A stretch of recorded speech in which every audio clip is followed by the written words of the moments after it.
नमस्कार प्यारे मित्रों, आज हम लोग फ्रैक्शन में आगे देखेंगे कैसे कैसे प्रश्न एग्जाम में पूछे जा सकते हैं। फ्रैक्शन से संबंधित कौन कौन से प्रश्न एग्जाम में पूछे जाते हैं। देखिए, फ्रैक्शन जो होता है, प्रॉपर फ्रैक्शन, आरोही अवरोही, बहुत ही कम रेयर चांसेस होते हैं कि एग्जाम में पूछे जाएं।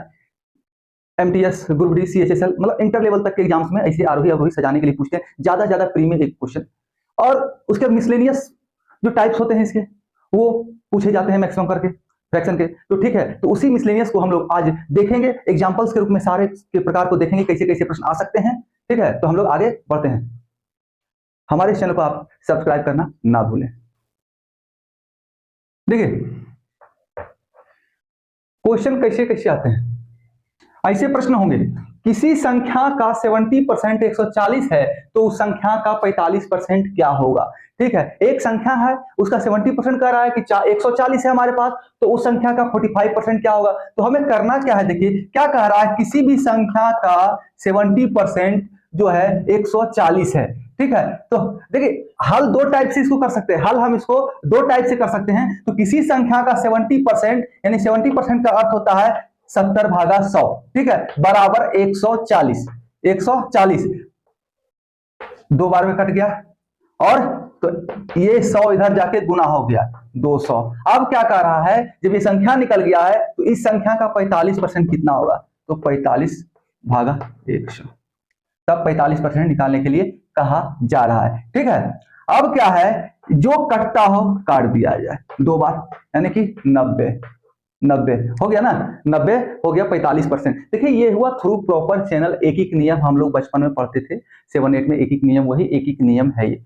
अब हमें ट्रिक से शॉर्टेस्ट वे में कैसे एग्जाम में इन प्रश्नों को हल करेंगे, उस वे को हमें लेना है, उस वे को हमें लेना है। तो देखिए सबसे पहला ये हो गया। दूसरा, 2-3 तरीके से प्रश्न को हल किया जा सकता है। एक तो मूल विधि जो अपना है, उसके 2 ट्रिक आप लगा सकते हैं। जैसे देखिए, ट्रिक कुछ नहीं है, आप उस फॉर्मेट को, वो जो फॉर्मेट चलता है ना, line by line, line by line, line by line, उस फॉर्मेट को आप कितना शॉर्टेस्ट कर सकते हैं। उस जो रास्ता है जाने का, जैसे आप बाजार जा रहे हैं, क्या होता है, मार्केट जाने का 3-4 रास्ता होता है, आप कोई गली गली लेके चले गए, जल्दी पहुंच गए, मेन रोड से गए, टाइम लग गया, तो वही होता है। आप उसके जो श्रेणी होता है, जो उसका प्रोसेस होता है, उस प्रोसेस को आप कितना कम कर सकते हैं, कितना बाईपास ले सकते हैं, उसी को ट्रिक कहते हैं। ठीक है, होना यही है, होना यही है। मैं अभी आपको समझाता हूं कैसे यही होना है, लेकिन आप उसको शॉर्ट कैसे कर सकते हैं।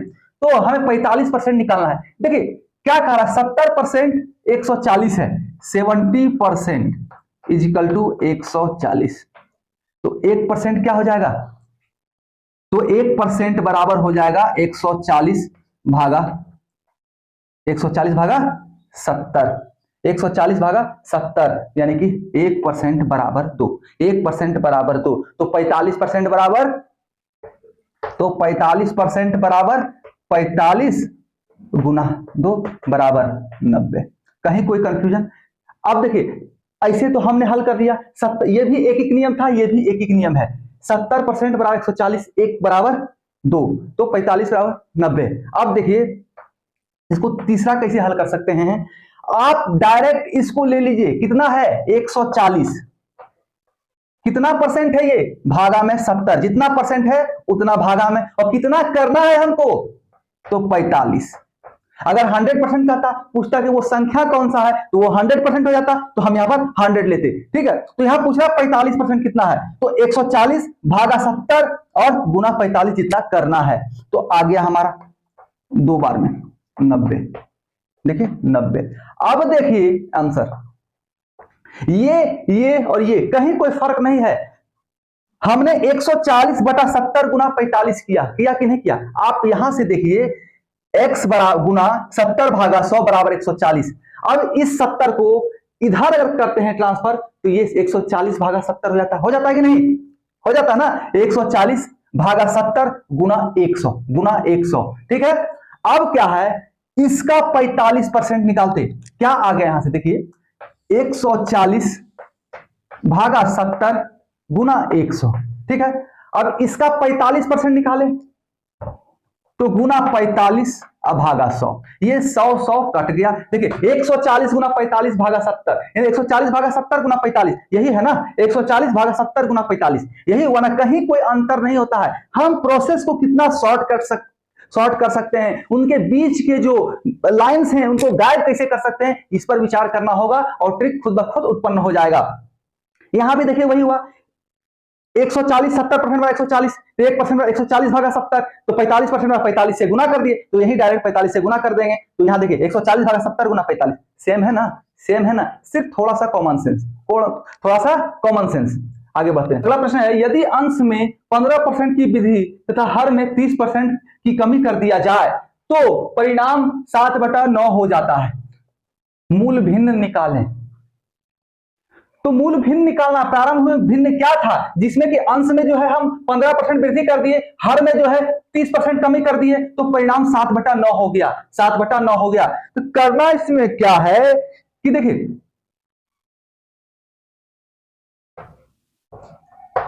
कोई भी भिन्न P/Q में होता है, P/Q में प्रॉपर फ्रैक्शन हमेशा P/Q में होता है। तो क्या कहा, 15% वृद्धि, 15% ज्यादा, मतलब कोई भी संख्या कितना होता है प्रारंभ में, 1 लाख क्यों ना हो, परसेंटेज में वो हमेशा 100 होता है, और 100 में उसको 15% वृद्धि कर दिया जाए तो 100 का 15% कितना होता है, 15, तो 100 + 15 यानी कि 115%, 115%, ठीक है। और भागा में 30% कमी कर दिया जाए, 30% कमी, कोई भी संख्या जब 100% है 30% उसे माइनस कर देंगे तो वो 70% बच जाएगा। तो ये P जो है, Q जो है ये 70% हो गया। अब दोनों जगह परसेंट लिखने से कोई मतलब नहीं है, क्योंकि यहां परसेंट लिख के भागा में 100 करेंगे और यहां गुना में 100 करेंगे, इसका परसेंट वाला, तो क्या फर्क पड़ता है, परसेंट कैंसल, परसेंट कैंसल। जब दो परसेंटेज अंश और हर में हो अलग अलग तो उनको परसेंट को लिखने की आवश्यकता नहीं है, वो कैंसल हो जाते हैं। अब देखिए परिणाम क्या आ रहा है हमारा, 7/9, 7/9। अब इसको हल करना होगा। अब इसको ऐसे ही प्रश्न जो है एग्जाम में पूछे जाते हैं, ऐसे ही प्रश्न एग्जाम में आरोही अवरोही क्रम में लगाए, नहीं तो ऐसे प्रश्न जो मिसलेनियस के फ्रैक्शन के प्रश्न हैं वो आपसे पूछे जाते हैं। अब इसको जो कट रहा है उसको आपस में काट दीजिए, नहीं कटता है तो कोई बात नहीं। देखिए 14 × 5 = 70, ठीक है, और 23 × 5 = 115, गुना कर दीजिए, क्रॉस मल्टीप्लिकेशन हो जाएगा, इस साइड जो है उधर गुना चल जाएगा, इधर का हर उधर गुना में और इधर का अंश इधर भागा में, तो 14 × 7 = 98 और 9 × 3 = 27, 9 × 2 = 18 और 2 = 20 यानी कि 207। ये भिन्न जो है हमारा 98/207 है, 98/207, ठीक है, कोई कैंसिल उसके बाद नहीं हो रहा है। अगर कुछ भागा लगता तो भाग देते, जो कि भागा हमने यहां दे चुका है। तो फाइनल भिन्न हमारा भिन्न जो है 98/207 है। कहीं कोई समस्या नहीं होना चाहिए। अगर फिर भी नहीं समझ में आ रहा हो तो हमें कमेंट करके बताएं, हम आपको और अच्छी तरह से समझाने का प्रयास करेंगे, ठीक है। देखिए कंसंट्रेट कीजिए, कंसंट्रेट, इधर उधर ध्यान ना दीजिए, आपको बहुत अच्छी तरह से समझ में आएगा, ठीक है ना। देखिए प्रश्न है हमारे सामने, यदि किसी संख्या के 7/8 तथा उसके दुगने के बीच 84 का अंतर है तो मूल संख्या क्या है। वो संख्या क्या है जिसका 7/8 और दुगना के बीच कितना 84 का अंतर हो, तो वो संख्या हमें निकालना है। तो देखिए करना क्या है, किसी संख्या का दुगुना जो बड़ा है सबसे पहले उसको लेना है, दुगुना गुना 2 माइनस 7/8, तो x का 7/8 बराबर कितना है 84, 84, ठीक है। अब इसको हल करते हैं, एलसीएम ले लेते हैं 8। ठीक है, एलसीएम ऐसा चैप्टर है हर जगह आपको काम देता है, हर जगह आपको काम देता है। 8 गुना 16 x है ना, यहाँ बटा में क्या हो जाए 1 हो जाएगा, तो 8 बार में 8 गुना 16, उसके बाद 7x बराबर 84। आइए 16 - 7 9x बराबर 84 गुना 8, x बराबर 84 गुना 8 भागा 9, 3 से 3 × 9 28, 28 गुना 8 भागा 3। इसको सॉल्व कर लीजिए, इसको गुना कर लीजिए, सॉल्व कर लीजिए, जो भी आएगा वही आपका आंसर होगा, कहीं कोई कंफ्यूजन नहीं होना है। देखिए 28 गुना 8 भागा 3 कर लीजिए, आपको डिवाइड हो नहीं रहा है तो यही आपका आंसर हो जाएगा। किया हमने क्या, 2x कह रहा है दुगुना, -7/8 बराबर 84 रख दिया, इसको सॉल्व कर दिया, आंसर आ गया। अब हमें जानना है कि आसानी से ट्रिक से कैसे कर सकते हैं। तो क्या कह रहा है, 2 गुना 2, ये एक नंबर हो गया एक तरीका से, ये दूसरा तरीका 2 गुना -7/8 है ना, 2 गुना -7/8। पहले हम इसको सॉल्व कर लेते हैं, तो क्या होगा, 8 दूना 16, 16 माइनस 7 यानी कि 9/8, 9/8 है ना जी। क्योंकि देखिए इस 2 को हम 1+1 लिख सकते हैं, ठीक है, समझा रहे आपको, 1+1 लिख सकते हैं। तो 1 से 7/8 घटा देंगे तो 1/8 आ जाएगा, तो 1/8 और +1 तो 9/8 हो गया ना, 9/8 हो गया ना। तो 9/8 बराबर कितना है, 84, 84। तो 1 बराबर, पूरा संख्या क्या होता है, 1 होता है, मूल वैल्यू तो 1 होता है ना, 1। तो 1 का मान क्या हो गया, पलट दीजिए, 84 गुना 8/9, 3, 28, 28 गुना 8/3, आंसर।